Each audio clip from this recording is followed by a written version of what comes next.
온 세상의 주관자가 되신 하나님께서 그의 백성들에게 지켜야 할 법을 주셨습니다.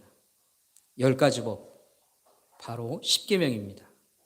이 십계명의 내용, 20장 1절부터 17절 말씀에서 그 내용을 소개하고 있습니다. 그런데 우리가 이 말씀을 보면서 의아해하게 생각하는 것이 한 가지 있어요.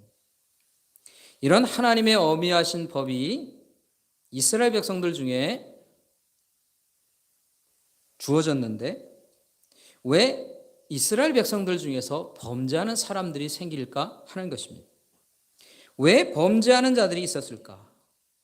왜 하나님의 법을 아는데 그들은 왜 하나님의 법을 어기는 자들이 있었는가 하는 것입니다. 하나님의 법은 분명 그의 백성들에게는 생명과 죽음을 가르는 법입니다. 하나님의 법은 복과 저주를 가르는 법이기도 합니다. 그런데 왜 하나님의 법을 어기고 거룩한 길을 버리는 자들이 있었을까 하는 것이죠. 그 이유가 뭘까? 그것은 하나님께서 자유의지라고 하는 것을 그 백성들에게 주셨기 때문입니다. 하나님께서 그의 백성들에게 자유일이라고 하는 것을 주셨어요. 자율. 스스로 선택할 수 있는 자유의지. 자유를 따라서 지킬 수 있는 그 마음. 그것을 주셨다 하는 것입니다. 이런 자유의지를 통해서 선택하고 그 선택을 통해 어떤 사람들은 생명의 길과 복의 길을 가게 됩니다. 그러나 반대로 어떤 사람들은 죽음의 길과 저주의 길을 가게 된다 하는 것이죠. 그럼 우리 이렇게 생각할 수 있습니다. 그럼 하나님께서 이 자유의지를 주지 않으시면 되는 것 아닙니까? 자유의지를 주지 않고 그냥 그 말씀을 모두가 다 지켜서 모두 다 생명과 복의 길을 가도록 그렇게 하시면 되는 것 아니냐는 것이에요. 그런데 여러분, 하나님께서는 인간에게요, 자유의지라고 하는 것을 주셨고 그것을 제한하지 않으신다는 것입니다. 왜 그렇습니까? 하나님께서는 인간을 특별한 존재로 만들었기 때문이에요.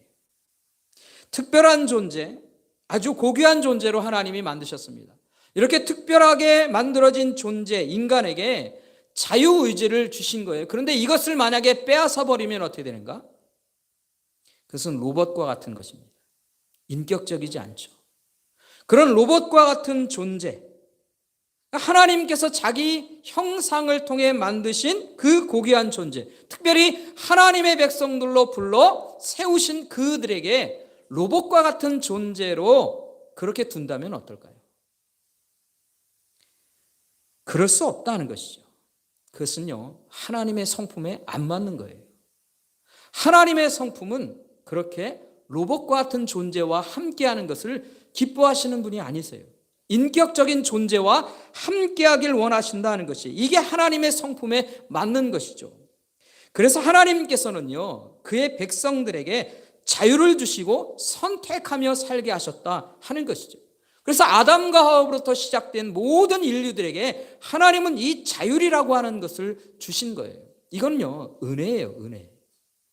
로봇과 같은 존재가 아니라 하나님 앞에 인격적인 존재로 좀 더 수준 높은 삶을 살 수 있도록 하나님이 배려하신 은혜였다라고 하는 것입니다.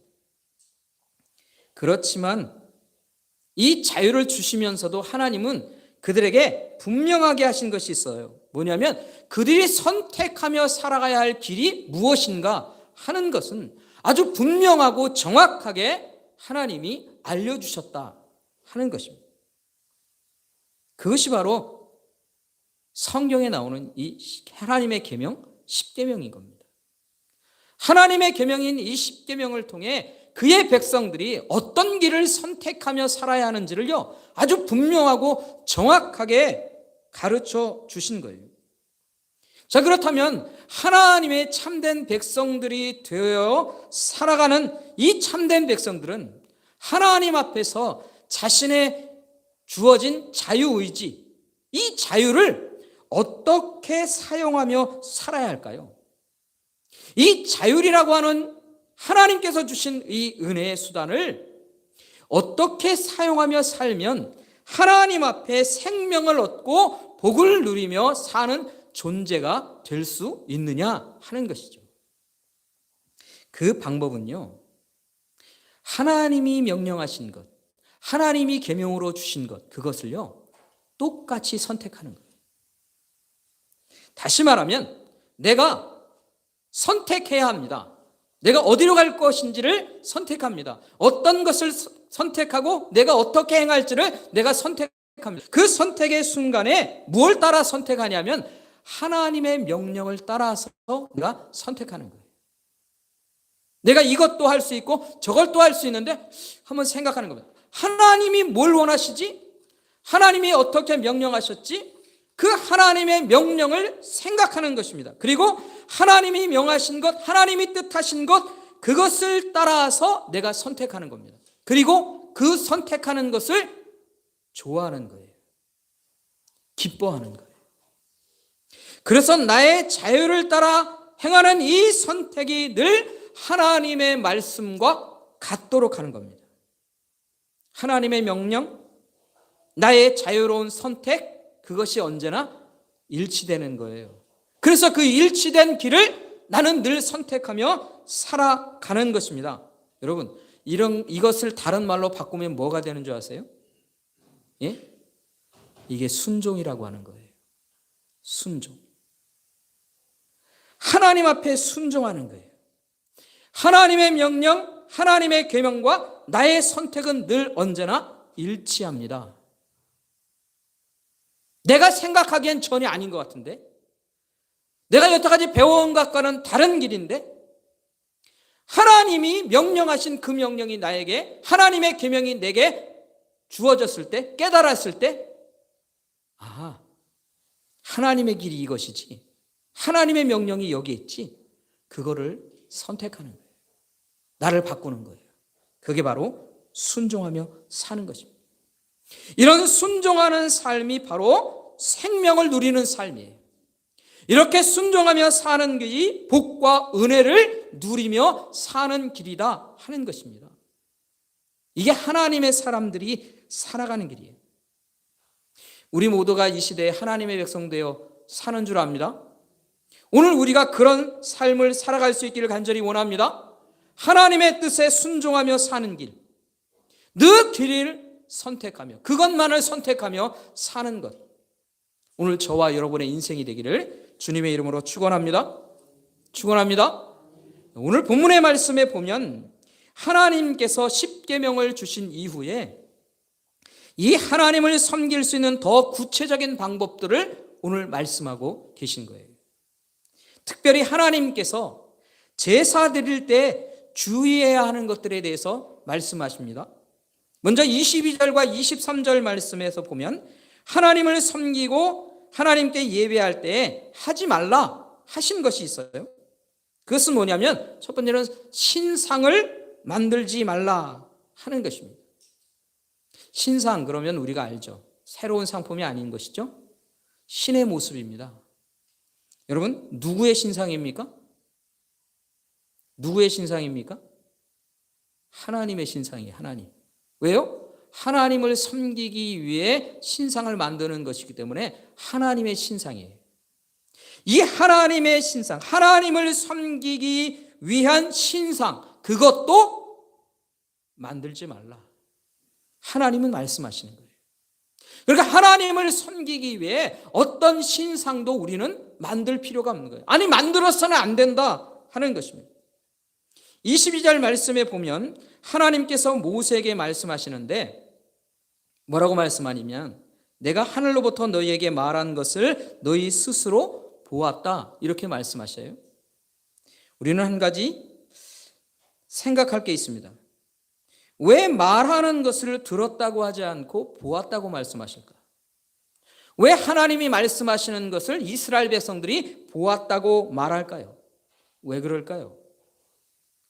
하나님께서 말씀하실 때 그 하나님의 명령의 말씀을 십계명 이후에 또는 그 하나님의 말씀을 들었던 사람들이 있죠. 그게 바로 모세입니다. 모세는 하나님의 말씀을 들었어요. 그런데 이 하나님의 말씀을 모세는 듣지만 이스라엘 백성들, 그들은 듣지 못했습니다. 왜 그랬을까요? 그들은 듣지 못하고 그냥 보기만 했어요. 왜 그랬을까?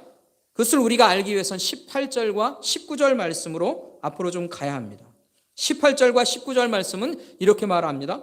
뭇 백성이 우레와 번개와 나팔 소리와 산의 연기를 본지나 그들이 볼 때에 멀리 서서 모세에게 이르되 당신이 우리에게 말씀하소서 우리가 들으리다. 하나님이 우리에게 말씀하시지 말게 하소서 우리가 죽을까 하나이다. 그들이요 멀리 서서 떨고 있었어요. 떨면서 보기만 한 거예요. 하나님이 말씀하시는 것 못 듣겠다는 겁니다. 왜요? 두려워서, 무서워서, 죽을까 봐. 그래서요 우레와 번개 소리와 산에서 피어나는 연기와 같은 것은 볼 수 있었지만 하나님의 음성을 직접 들을 수가 없는 거예요. 하나님의 말씀을 듣지 못합니다. 죽을 것 같기 때문에 그런 것이죠. 이 분이 바로 하나님이시다는 거예요. 이분을 이제 이스라엘 백성들이 섬겨야 하는 거예요.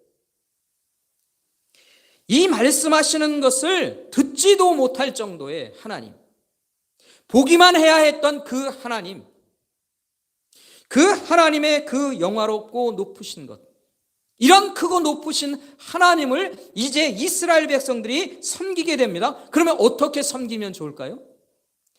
여러분 같으시면 이런 놀라운 하나님을 경험했다면 그 하나님을 어떻게 섬기시겠습니까? 일반적으로 사람들은요 그런 크고 높으신 하나님에 대한 경험이 있으면 그 하나님에 대해서 우리가 표현하고 싶어 해요. 그리고 그 하나님을 위해서 뭔가를 만들고 싶어 해요. 그래서 아주 큰 바위를 깎거나 거대한 상을 만들거나 그렇게 해놓고 높고 크신 하나님을 섬기고 싶어 하는 것이 우리의 마음입니다. 저의 마음속에만 있습니까? 우리 인간들이 이런 본성을 가지고 있다는 거예요. 그런데 하나님께서는요 어떤 신상도 만들지 말라고 하시는 거예요. 왜 그랬을까요? 왜 하나님은 어떤 신상도 만들지 말라 하실까요? 왜 하나님께서는 하나님을 섬기는 데에도 어떤 신상도 만들지 말라 그렇게 말씀하시느냐 하는 것이에요. 여러분 이 신상이라고 하는 것을 생각해 보세요. 이 신상이라고 하는 것은 누구를 위해 만드는 겁니까? 누구를 위해 만듭니까? 23절 말씀에 보면 너희를 위하여 신상을 만들지 말라 말씀하십니다. 여러분 신상이라고 하는 것은요 누구를 위해 세웁니까? 사람들을 위해 세우는 거예요. 사람들의 필요를 위해서 세우는 거예요. 보이지 않는 하나님을 보고 싶은 그 인간의 마음, 인간의 원하는, 인간의 욕심, 이걸 채우기 위해 신상은 만들어지는 거예요. 그래서 결국 누구를 위해서 신상은 만듭니까? 인간을 위해서 신상은 만들어지게 되는 거예요. 인간의 필요인 거예요. 이런 인간의 마음, 결국 신상을 만들어내고 맙니다. 이 하나님의 백성들이 하나님께서 신상 만들지 말라고 하는데 결국 이 신상을 만든다니까요. 우리는 그것을 출애굽기 32장을 통해서 보게 됩니다. 출애굽기 32장 4절 말씀에 보면 이렇게 기록하고 있어요. 아론이 그들의 손에서 금고기를 받아 부어서 조각칼로 새겨 송아지 형상을 만드니 그들이 말하되 이스라엘아 이는 너희를 애굽 땅에서 인도하여 낸 너희의 신이로다 하는지라. 여러분 하나님께서 이스라엘 백성들을 이끄셨습니다. 이스라엘 백성들은 하나같이 하나님께서 자신들을 애굽에서 이끌어내신 것을 압니다. 어떻게 합니까? 경험했거든요. 경험을 통해서 알아요. 하나님이 그들을 인도하신 것을요 안다 하는 것입니다. 그런데 그 하나님을 본 적이 있습니까? 없습니다. 본 적도 없고 볼 수도 없습니다. 그래서 그들이 알고 있는 지식을 다 동원해서 하나님을 섬기기 위한 신상을 만들어낸 거예요. 그 신상이 뭡니까? 송아지 형상이에요. 송아지 형상. 여러분, 송아지 형상을 한번 보시죠. 파워포인트를 한번 넘기시면. 여러분, 이게 송아지 형상이었을 것이다, 이렇게 이제 추측하는 거예요. 근데 이것은 무엇이냐면 이 이집트에서 섬겼던 이 송아지 형상의 신이 있었어요. 그것을 아피스라고 했습니다. 이 아피스에 대한 그들의 생각이, 기억이 있었던 거예요. 그리고는 이 송아지 형상을 만들어서 생각하기를 이게 하나님이실 것이다, 이렇게 그들이 생각하는 겁니다. 여러분, 이 송아지 형상 하나님과 비슷합니까? 어떤 연관성이 있습니까? 여러분, 이들이 생각하는 것은요, 애굽에서 그들이 가지고 있었던 기억, 그것을 그냥 끄집어내서 만들었을 뿐 이것은 하나님과 아무런 관계가 없어요. 하나님의 어떤 영광스러움을 드러낼 수도 없어요. 하나님의 거룩함에 비교하면 너무나도 비참하고 초라하고 비천할 뿐이죠. 그런데 사람들은 생각하기를 이게 하나님의 신상일 것이다, 이렇게 생각한다는 것이에요. 이거 누구를 위해서 만든 겁니까? 하나님을 섬기기 위해 만들었다고 하지만 사실은 인간들을 위해 만든 거예요. 자신들의 만족을 위해 만든다는 것이에요. 여러분, 이게 신상의 본질인 것입니다. 하나님을 이처럼 신상으로 섬기지 못합니다. 그런데도 불구하고 인간들은 끊임없이 자신을 위해 신상을 만들려고 한다는 거예요. 또 24절부터 26절의 말씀에 보면 하나님께서 제사를 드리는 제단에 대해서 말씀하십니다. 24절 말씀에 보면 제단을 쌓을 때 토단을 쌓으라, 이렇게 하나님이 명령하십니다. 그리고 이런 제단에서 제사 드릴 때, 이 제단이 어떤 제단입니까? 토단으로 쌓은 제단이에요. 이 제단에서 제사를 드릴 때 그곳이 어디든 상관없이 하나님이 임재하셔서 그들에게 무엇을 주신다고요? 뭘 줍니까? 복을 주신다고 하시는 거예요. 여러분, 토단이 뭡니까? 토단. 이거 흙토자예요. 흙으로 만든 거예요. 흙으로 만든 단입니다. 그러니까 흙을 쌓아가지고 조그만 언덕을 만들고 그 안에서 제사를 드리는 그런 곳을 만들었다, 그렇게 추측하게 되는 거예요. 여러분, 이 토단이 어떤 것 같습니까? 화려하게 꾸민 것입니까? 값비싼 것으로 뭔가를 치장한 것입니까? 아닙니다. 그냥 흙 갖다 만드는 거예요. 흙 갖다 그냥 만들고 그곳에 어디서 만들었던 상관없이 그 장소도 중요하지 않은 거예요. 하나님이 그냥 흙으로 만들면 그것으로 인하여서 하나님이 복을 주신다는 것이에요. 수수하고 겸손한 것입니다. 제사만 드리는 것이에요. 예배하는 것이다는 것이에요. 하나님께서는 그것으로 인하여서도 복 주신다 하는 것입니다. 또 25절 말씀에 보면 다듬지 않은 돌로 제단을 쌓고 그곳에서 제사를 드리라, 그렇게 말씀하십니다. 여러분, 우리가 보통 사람들이 일반적으로 생각할 때에 제단을 쌓으려고 하면 하나님의 그 거룩함 또는 하나님의 크고 놀라우심, 그것을 생각하니까 뭔가 정교하고 깔끔하게 다듬어진 돌로 그 제단을 쌓고 싶어 합니다. 좀 더 아름답게 꾸미고 이왕이면 값비싼 것들, 대리석 같은 걸로, 이런 것들로 화려하게 만든 제단이면 하나님이 더 많은 복과 은혜를 주실 거 있지 않을까? 더 크고 더 좋은 것으로 하나님이 채워주시는 그 은혜의 제단이 되지 않을까? 그런 생각을 한다는 것이에요. 그런데 하나님께서는 그렇지 않다 하신 것입니다. 크고 멋지고 화려한 제단 쌓고 제사를 드리는 것에 대해서 하나님은 관심이 없으신 거예요. 토단이어도 상관없다는 것입니다. 자연석으로 그냥 쌓아도 하나님 만족하신다는 겁니다. 하나님 앞에서는 충분하다는 거예요. 하나님은 그런 사람들에게서도 복과 은혜를 주신다는 것이에요. 그런데도 사람들은요, 이런 화려하고 멋진 것들에 마음을 빼앗기는 겁니다. 누구도 그렇게 마음을 빼앗겼을까요? 예수님의 제자들도 그렇게 빼앗겼습니다. 예수님의 제자들의 모습을 우리가 한번 볼 수 있습니다. 마태복음 24장입니다. 24장 1절과 2절의 말씀은 이렇게 기록하고 있어요. 예수께서 성전에서 나와서 가실 때에 제자들이 성전 건물을 가르쳐 보이려고 나오니 대답하여 이르시되 너희가 이 모든 것을 보지 못하느냐? 내가 진실로 너희에게 이르노니 돌 하나도 돌 위에 남지 않고 다 무너뜨려지리라. 제자들이 예수님께 뭐를 보여드리려고 했습니까? 성전을 보여드리려고 했어요. 예수님, 이 성전 보십시오. 얼마나 멋집니까? 얼마나 화려합니까? 얼마나 웅장합니까? 그렇게 보이려고 했을 거예요. 그런데 예수님께서 그 성전 곧 무너지고 없어질 것이다. 그렇게 말씀하셨다는 거예요. 왜 그렇습니까? 건물로서의 성전에 주님은 그렇게 많은 관심을 두고 계시지 않으시다는 것이죠. 여러분, 솔로몬이 지은 성전이 제일 멋지고 화려한 것입니다. 그런데 그 솔로몬이 그 성전을 지을 때 고백하는 것이 있어요. 어떻게 하나님의 그 영광스러움을 이 건물이 다 만족시켜 드릴 수 있겠습니까? 고백하는 거예요.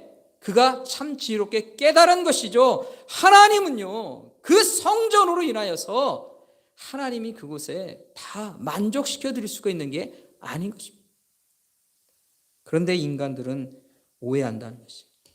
예수님께서도 이 건물로서의 성전에 대해서는요, 사실은 별로 관심이 없으세요. 실제로 예수님이 있었을 때 이 성전은 헤롯 성전이라고 칭해집니다. 헤롯 왕이 지었기 때문에 그런 것이에요.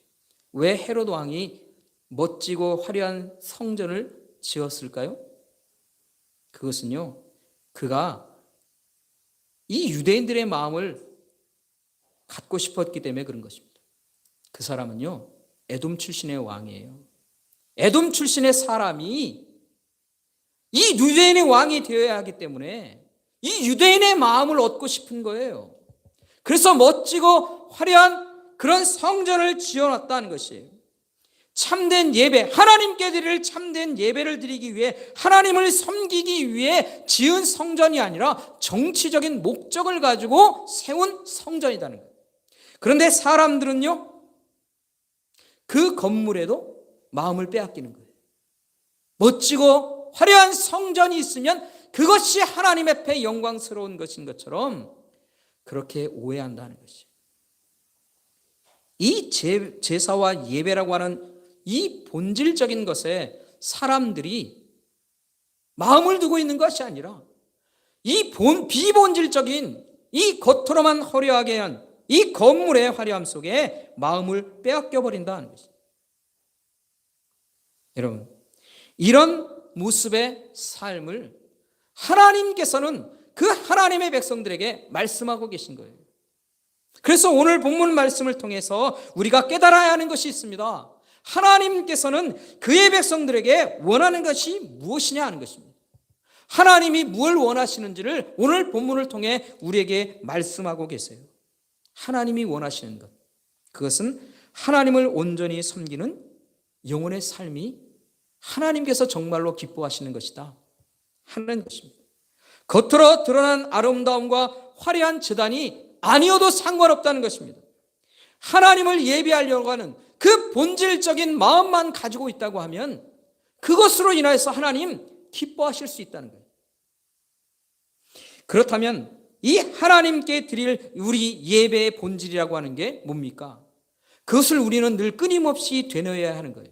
여러분, 예배를 위한 본질적인 마음이 뭡니까? 그것은 하나님을 간절히 원하는 마음이에요. 간절한 마음으로 하나님을 찾는 마음입니다.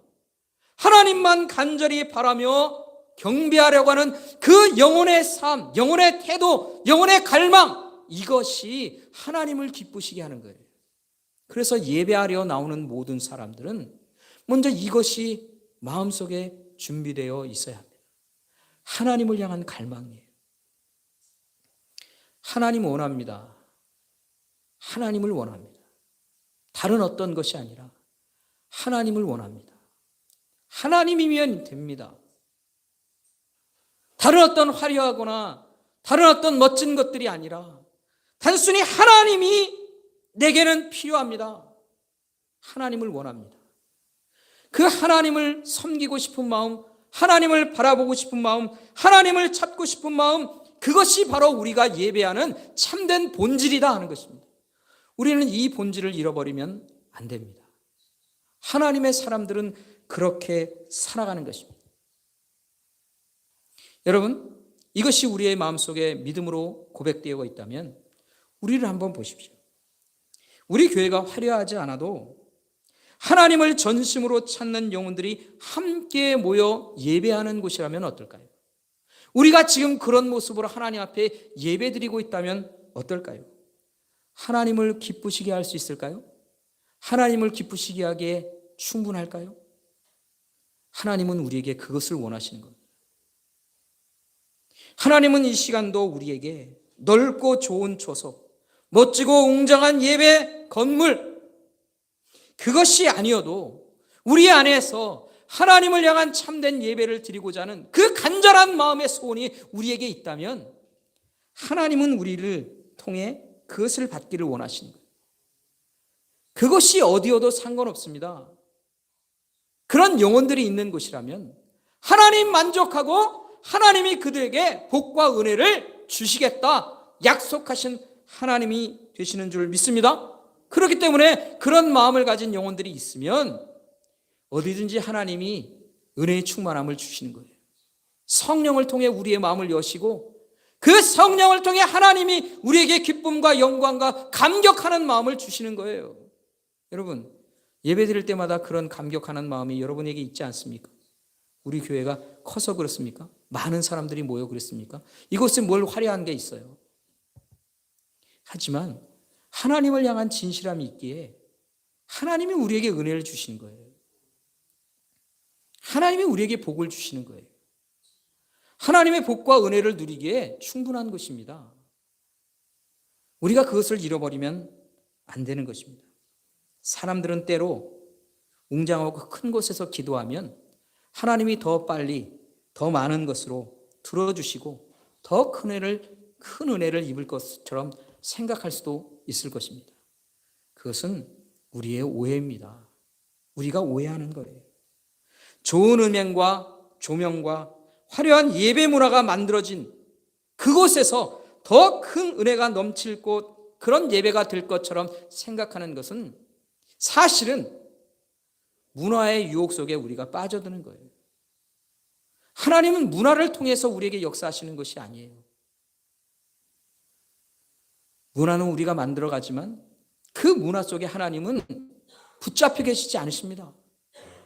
하나님은 그 문화를 뛰어넘어 그 문화의 화려함이 우리에게 없다 할지라도 진실함만 가지고 있다면, 참된 마음으로 하나님 앞에 서기를 원한다면 그 마음으로 하나님 만족하신다는 거예요. 인간의 화려함 속에, 문화의 함정 속에 빠져서는 우리는 안 되는 것입니다. 문화가 잘못되었다 그런 것이 아닙니다. 그곳에 우리가 빠지지 않도록 우리의 삶을, 우리의 영혼을, 우리의 생각을 분명히 하고 우리의 신앙의 본질이 무엇인지를 찾아 늘 하나님 앞에 나가는 우리가 되어야 합니다. 비록 화려함이 없어도 우리 주님께서 우리가 하나님 앞에 기쁨으로 하나님을 모시고자 한다면 그곳에 늘 언제나 하나님은 함께 하십니다. 우리 교회가 그렇고 우리의 가정이 그렇고 우리의 영혼 속이 그런 것입니다.